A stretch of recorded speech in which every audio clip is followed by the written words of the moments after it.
नमस्कार मु मिता मो लक्ष्मी आनी सारा चैनल को आप बहुत बहुत स्वागत। आज आपण सहित हेल्दी आउ टेस्टी जलखिया बनैकी देखेबी जोटा गजा मुग को लेकिन बनैबा ता सहित जलखिया सहित खाइबा सबुथ खाईपर चटणीटा को जोटा आम पियाज बनैबा इडली डोसा चकुली सबुथ खाईपर बहुत बढ़िया लगे ये चटणी सबुथ खाइबा। तो आज आम बनैबा पूरा हेल्दी आउ टेस्टी जलखिया गजा मुग को नहीं आशा करुँच आज जलखिया रेसिपी आप समस्त को पसंद आसो। तो वीडियो जमार स्किप न करके पूरा देखूँ। देखी सारापर जब भल लगे वीडियो को लाइक करदे कमेंट करदे शेयर करदे। चलो देखना रेसिपी। तो पूरा प्रोटीन भरपूर रही जलखिया। तो ये देखूँ आज आम गजा मुग गजा बोट को लेकिन जलखिया बनैबा। तो ये मु गोटे गिना गजा मुग गोटे गिना गजा बोट ये मुझे दीटा जाक सेम नहीं। तो कितने सुंदर ये देखा जाउची। एटा एते प्रोटीन एटा एमती भी सकाळ टाइम रे गोटे मुठा खाई गोटे ग्लास पानी पीदेवे पेट पूरा भारी भारी लगे एते बढ़ा ये प्रोटीन जिनस अच्छी। तो आपको ही नहीं कि आज आम जलखिया बनैबा। तो प्रथम ये गोटे ग्राइंडर जार दे नहीं जा। एबे ग्राइंडर जार रे सबू जाक गजा मुग आ गजा बोट को देदेबा सबू जाक दे साइला परे। तो ये आम देदेबा किसी धनिया पुदीना पत्र ये देदेबा। तो ये धनिया पुदीना पत्र दे साइला परे ये गोटे कंचा लंका दबा कितनी राग खाती अधिका दे पारती गोटे कंचा लंका देती। तापर ये मुझे दे सुजी। तो ये हाफ कप खंडे सुजी देउची तार अल्प पानी देकी एबे आको हम चिकन करके बाटी आनिबा बेसी पानी देबेनी अल्प पानी देबे। तो ये सब जिनस को आम चिकन करके बढ़िया भाव में बाटी आनिबा। तो ये देखो मुझे बाटी आनी बाटे जो ये बेसी पानिया ही करें आउ जदि खद खदड़िया रही जाऊँगी आउ टे पानी देके बाटे जदि अल्प पानी देकी पुणी दे पानी जदि लगुच तो अल्प पानी पुणी देवे। तो गोटे कप पानी देकी मुझे बाटी आनी ये देखो यही बैटरटा रही। तो सबू जगह गोटे जगह को काढ़ी सारापर आप देखिपे यहाँ यही रही। तो ये आम से ग्राइंडर धोईकी आउ टे पानी देदेबा। तो 1.5 कप पखापाखि पानी ये मुझे गोटे कथा मन रखिए यहाँ को ये बनैला बेले बेसी पानिया करेंगे टी काठुआ करके गोलेबे मझिया मझी रखिए से ग्राइंडर देकी दे सारा पानी टी भल भाव में आपको मिसई नवा। तो ये पुणी थे ये आपको देखा यही बैटरटा रही। तो सब जिन भल भाव में मिसईकी एम घोरे 5-10 मिनट जाए छाड़ा कहीं सुजी पकईचु सुजी टी पानी सोप करेंगे टी फुलीज। तो ये आपको आम घोरे छाड़ीदेबा। एवं चलतु ये जलखिया आम गोटे चटनी बनईदेवा जोटा पियाज। तो चटनी बनवाई गैस रे कड़े बसईकी ये आम गोटे चमची पखापाखि तेल देदेबा। तेल बढ़िया भाव तातिला बोट डाली मुग डाली ये देदेबा। ये दीटा जाक डाली देकी किसी समय लो फ्लेम रे भाजी नबा। आउ ये दीटाक भाजी है गोटा धनिया देदेबा सांगे गोटा जीरा देदेबा। बढ़िया भाव डाली भाजीला ये दीटा जाक देकी पुणी दीटा को टिके नाकू भाजी नबा किसी समय पाइंगा। बढ़िया भाव में भाजीला से मुझे देदे गोटे कंचा लंका मो पाखे थी जदि सुखिला लंका अच्छे आप पारती। तो मो पाखे गोटे पाचिला कंचा लंका को छिड़े दे दूँगी। सब जिन टी भाजिला ये मुझे देती पुदीना पत्र जगह आप धनिया पत्र दे पारती। तो ये मुझे पुदीना पत्र देती। तो देकी पुदीना कि धनिया देकी देखिए चटनी बहुत टेस्ट लगे खाइबापा। तो ये सब किसी समय भाजीला एवं देदेबा पियाज। तो पियाज ये मुझे 4टा बड़ साइज नहीं यही काटिकी नहीं। तो पियाज दे सारापर आपको किसी समय लो फ्लेम में भाजबे हाई फ्लेम करेंगे जमी पियाज गुरा टिके नरम हो टिके हल्का भाजी हो। तो ये देखो पियाज देकी एमती बढ़िया भाव मिसई सारापर। तो ये आम देदेबा लुण देदेबा स्वाद अनुसार लुण देकी पुणी मिसई नवा भल भाव में सब जिन को मिसई सारापर आम घोरे किसी समय छाड़ीदेबा जहाँद्वारा पियाज नरम हो टे बढ़िया भाव में भाजी हो बेसी या भाजबार नहीं खाली पियाजर कंचा स्मेलटा पड़ेगा और टिके हल्का यहाँ भाजी हो। तो 5-10 मिनट पर ये काढ़ी देखा ये देखो तो पियाज टी भाजी होगलानी ही भाजबे आपको कलर चेंज जमा करेंगे। तो पियाज ये बढ़िया भाव में भाजी होगलानी आ कंचा स्मेल भी पड़े गलानी। आमती जो पियाज गोटा गोटा अच्छी एमती चटू साइज दाबीदेवे जो बढ़िया भाव में मिसीज। तो ये आम देदेबा किसी रसुण। तो गोटे छोट साइज रसुण चोपा छड़े एमती गोटा ये देदेबा। तो रसुण दे सारापर ये तेंतुली दे दूँगी 4टा तेंतुली नहीं जार मंजी छड़े मुझे देदे अल्प टे तेंतुली जहाँकि आम ये चटनी बनाऊँ। तो ये आम तेंतुली निश्चिंत ये देवे। तो आपड़ जब चाहिए तेंतुली रस भी दे पारती। तो ये देखो तेंतुली दे सारापर भल भाव में मिसई सारापर ये धड़ा राशि दे दूँगी। तो धड़ा राशि की ये दे सारापर भल भाव में मिसई नवा। तापर ये आम काश्मीर लंका गुंड देदेबा जोटा राग दबनी बढ़िया कलर दबा आम चटुनी रे जदि काश्मीर लंका अच्छी ताकू भी ये आप पारती डायरेक्ट।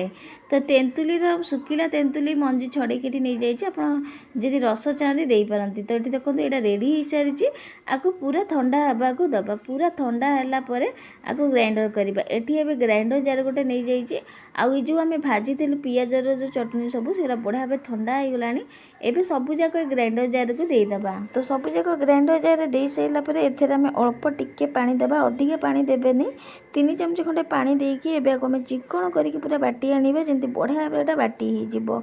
तो एबे यहाँ देखिए मुझे बाटी आनी पूरा चिकन करके आउ ये चटुनी केते कलरफुल देखा जाऊ देखिए आती भी टेस्ट लगे डोसा हो कि इडली सबू यहाँ खाई पारे यहीटा को एमती खाई पारे कि आपाई गोटे छुंक रेडी करदे जोटा दबा द्वारा आउर भी टेस्ट लगे। छुंक देवाई गैस कड़े बस गोटे चमच तेल देदेबा तेल बढ़िया भाव तातीगला सोरिषटी देदेबा सांगे ये राशि भी देदेबा गोटे चमच खंडे ए दुईटाक दे सारापर ये किसी पुदीना कि धनिया पत्र हो ताकू भी ये देदेबा।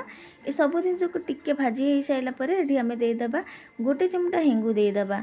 तो पुदीना पत्र जगह धनिया पत्र दे पारती सब जिन को भल भाव भाजीगला ये आम काश्मीर लंका गुंड देदेबा जोटा राग सहित बढ़िया कलर दबा गोटे चिमटा हेंगू निश्चिंत देवे एथे सब जिन को लो फ्लेम रे भाजी ने बढ़िया भाव ये आमर चटुनी पाइंका छुंक रेडी हो गला। एबे फटाफट ये चटुनी जो आम बनईकी रखी आगुरी सब जगह पियाजर चटुनी छुंकरे देदेबा सब जाक दे सारापर ग्राइंडर जहाँ लगी अल्प टिके पानी देकी भी एथे देदेबा जहाँद्वारा बढ़िया भाव में मिसीज कहीं ग्राइंडर में बहुत सारा लगी चटुनी।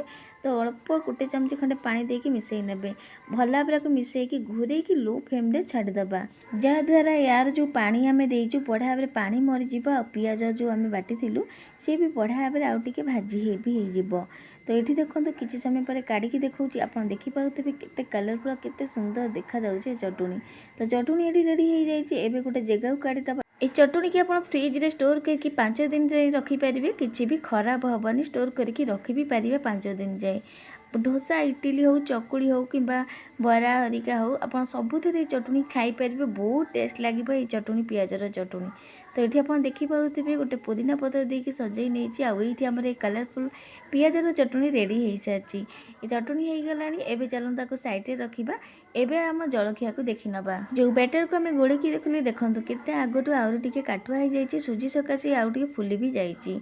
तो ये हवा दरकार ये पानी देवेनि एमती हवा दरकार आपको भल भाव टिके फेंटी नवा। एवं चलतु डोसा कि चकुड़ी जहाँ चाहती आप करें तो आपको आम पतला पतला कर डोसा बनई नवा चकुड़ी भी बनई पारे। तो स्वाद अनुसार लुण देकी भल भाव मिसई सारी फेंटी सारी एवं चलते ये पिठा बनई नवा गैस तावा बसईकी तेल प्रथम मारिदेवा गरम है भल भाव तेल मारी सारापर एवं अल्प टिके पानी मारिदेवा पानी छिटिका तो कपड़ा रे बढ़िया भाव आपको पोछी नवा पुणी पानी छिटिका मारी सारापर जहाँकि ये आम डोसा बनइबा। तो भल भाव तेल मारी सारापर एमती कपड़ा रे पोछी ने तो भल भाव पोछी सारापर बनई रखिया बैटर ये देदेबा। तो आपको दे सारापर भल भाव पतला कर फ्लाट कर नवा। तो भल भाव आपको गोल कर सारापर तेल देदेबा उपरे चारिपट आड़े तेल एमती देदेबा तापर आपको गोटे पट बढ़िया भाव हवा को दबा जमती आम डोसाटा बढ़िया भाव क्रिस्पी हो बढ़िया भाव आ उपरे आप जहाँ चाहिए दे पारती कि एमती सिंपल भी रखिपारती। तो ये मुझे देदे किसी पियाज केमती रखी थी काटिकी छोट छोट कर देदे तो पियाज दूसरे आप चाहिए एमती यहाँ रखिपारती कि सिंपल यहाँ बनई पारती आउे जहाँ चाहिए कि आम जो बनईकी रखी चटुनी ताकू भी दे पारती। तो ये आप देखिपे बढ़िया भाव गोटे पट हो गला। तो यहीटा को आप एमती खाई पारती कि लोट हो पारती मुआ को टिके लोट दूचे कहीं आउ गोटे पट होमती भल भाव जब चाहिए आप एतिक ओल्लई पारती कि मुझे लोट ही नौ जहाँद्वारा आर पटा भी बढ़िया भाव क्रिस्पी हो देखो केते बढ़िया भाव सहज उठीगला और केते सुंदर कलर हो। तो किसी समय लोट हो सारापर गोटे डोसा बा चकुड़ी हो गला एवं आपको आम काढ़ी सारापर सेम प्रोसेस आउ गोटे बनई नवा सेमती 2 डंकी ये देकी बढ़िया भाव आपको एमती गोल कर नेबे। तो बड़ छोट जो साइज चाहती करें पिठा बा डोसा को। तो ये देखो बढ़िया भाव पतला करी गोल कर नहीं एवं पूरा हवा को दबा ता चारिआडे एमती टिके टिके तेल दौथे। तो ये चारिआडे तेल दे सारापर पुणी ता ऊपर एमती पियाज दबा ପିଆଜ ଏମିତି ଦେବା ଦ୍ୱାରା ବହୁତ ବଢ଼ିଆ ଲାଗିବ ଏଇ ଜଳଖିଆଟା। ତା ଜାଗାରେ ପନିର ଦେଇପାରନ୍ତି କିମ୍ବା ଆଳୁ ଚଟୁଣି ଆପଣ ପସନ୍ଦ ଯାହା ଚାହିଁବେ ଦେଇପାରନ୍ତି କିମ୍ବା ଆମେ ଯେଉଁ ବନେଇଥିଲୁ ପିଆଜ ଚଟୁଣି ତାକୁ ବି ଦେଇପାରନ୍ତି। ତ ଏଇଠି ଦେଖନ୍ତୁ ଆଉ ଗୋଟେ ଚକୁଳି ବା ଡୋସା ଆମର ରେଡ଼ି ହେଇସାରିଛି। ଏବେ ପୁରା ହାତରେ ଉଠେଇକି ଦେଖାଉଛି, ଦେଖନ୍ତୁ କେତେ ସୁନ୍ଦର କଲର୍ ହେଇଛି। ଏଇଟା ବହୁତ ବଢ଼ିଆ ଭାବରେ ହେଇସାରିଛି। ତ ଏଇଠି ଆମର ଆଉ ଗୋଟେ ଡୋସା ବା ଚକୁଳି ଏଠି ରେଡ଼ି ହେଇସାରିଛି। ଆଉ କେତେ ସୁନ୍ଦର ଦେଖାଯାଉଛି ଦେଖିପାରୁଥିବେ, ବହୁତ କ୍ରିସ୍ପି ହେଇଛି ଏଇଟା। ତ ଏବେ ଆକୁ ଆମେ କାଢ଼ି ନେବା। ତ ଏଇଠି ଆମର ସବୁଯାକ ଡୋସା ବା ଚକୁଳି ଏଠି ମୁଁ କରିକି ରେଡ଼ି କରିସାରିଛି। ସବୁଯାକ ହେଇସାରିଛି ଦେଖିପାରୁଥିବେ। ଗୋଟେ ପ୍ଲେଟ୍କୁ କାଢ଼ି ଆଣିଛି। ଆଉ ଏଇଠି ଆପଣଙ୍କୁ ଭାଙ୍ଗିକି ଦେଖାଉଛି, ଦେଖନ୍ତୁ ଦେଖନ୍ତୁ ପ୍ରଥମ ଆପଣଙ୍କୁ ଭାଙ୍ଗିକି ଦେଖାଉଛି, ଦେଖିପାରୁଥିବେ କେତେ ଚୂନା ହେଇଯାଉଛି ଏଗୁଡ଼ାକ। ତ ଆବାଜରୁ ଆପଣ ଜାଣିପାରୁଥିବେ କେତେ କ୍ରିସ୍ପି ହେଇଛି। ଗୋଟିଏ ଥର ନିଶ୍ଚିନ୍ତ ବନେଇକି ଦେଖିବେ। ଗଜା ମୁଗ ବୁଟର ଏଇ ଜଳଖିଆ ବା ଏଇ ଡୋସାଟା ବହୁତ ବଢ଼ିଆ ଲାଗେ। ତା ସହିତ ଏଇ ଚଟଣି ତ ବହୁତ ଟେଷ୍ଟ ଲାଗେ। ଏଇ ପିଆଜ ଚଟଣିକି ଆପଣ ଚକୁଳି ଇଟିଲି ସବୁଥିରେ ଖାଇପାରିବେ। ତ ଏଇ ଚଟଣିକି ଆପଣ ଫ୍ରିଜରେ ଷ୍ଟୋର୍ କରିକି 5 ଦିନ ଯାଏଁ ରଖିପାରିବେ, କିଛି ବି ଖରାପ ହେବନି। ତ ଗୋଟିଏ ଥର ହେଲ୍ଦି ଆଉ ଟେଷ୍ଟିର ଏଇ ଜଳଖିଆ ଯେଉଁଟା ଗଜା ମୁଗରେ ଆମେ ବନେଇଛୁ, ତା ସହିତ ପିଆଜ ଚଟଣି ନିଶ୍ଚିନ୍ତ ଥରେ ବନାନ୍ତୁ, ନିଜେ ଖାଆନ୍ତୁ, ସମସ୍ତଙ୍କୁ ଖାଇବାକୁ ଦିଅନ୍ତୁ। କେମିତି ଲାଗିଲା ଆପଣମାନଙ୍କର ଅନୁଭବ ନିଶ୍ଚିନ୍ତ ସେୟାର କରିବେ। ମୁଁ ପୁଣି ଆଉ ଗୋଟେ ନୂଆ ରେସିପି ନେଇ ଆସିବି। ଆଜି ପାଇଁକା ରହୁଛି। ଜୟ ଜଗନ୍ନାଥ।